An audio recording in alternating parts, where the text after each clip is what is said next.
در منظور میں ہے کہ دل میں ایسا احتمال پیدا ہونا جس میں اپنے معتقدی کے مغلوب ہونے کا احتمال، دعوی محبت و عقیدت و رجا من اللہ کے خلاف، بلکہ اگر تمنا معتقدی کے مغلوب ہونے کی پیدا ہو تو عدم محبت و عدم عقیدت کی دلیل ہے۔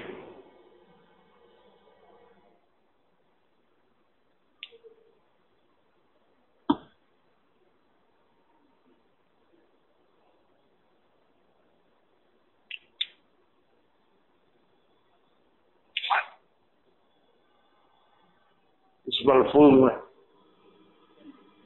حضرت ثانی رحمہ اللہ تعالی یہ بیان فرمایا ہے کہ جس پر اعتماد ہو، یعنی جو شیخ ہو، اس کے بارے میں حسن ظن رکھنا چاہیے، بد اعتمادی نہ کرنی چاہیے۔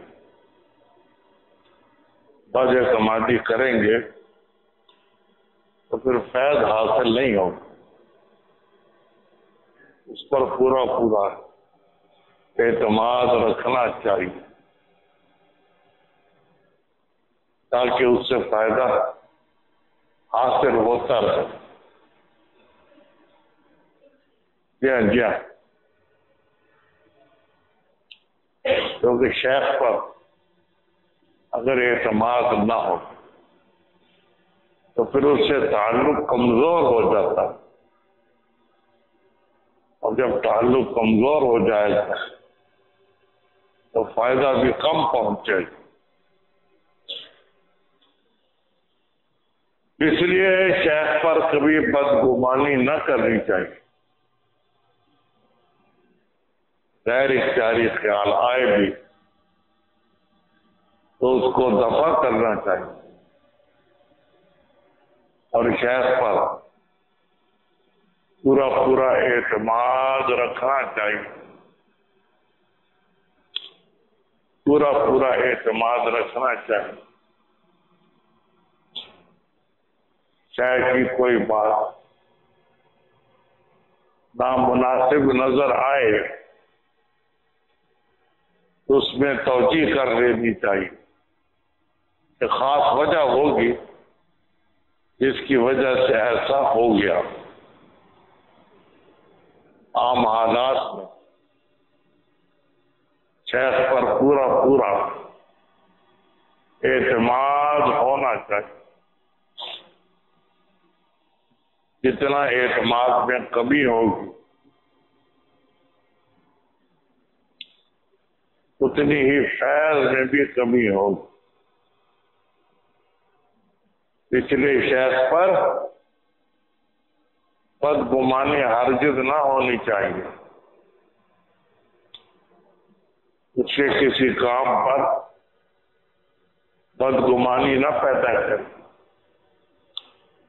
بلکہ اس کی کوئی نہ کوئی مناسب توجیہ کر لے کہ یہ عذر ہوگا، اس عذر کی وجہ سے انہوں نے ایسا کیا، ورنہ وہ ایسا نہ کرتے۔ بہرحال شیخ پر جتنا اعتماد ہو اتنا ہی فائدہ زیادہ ہوگا۔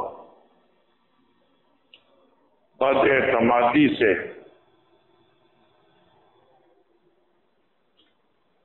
فائدہ ختم ہو جائے گا۔ اس لیے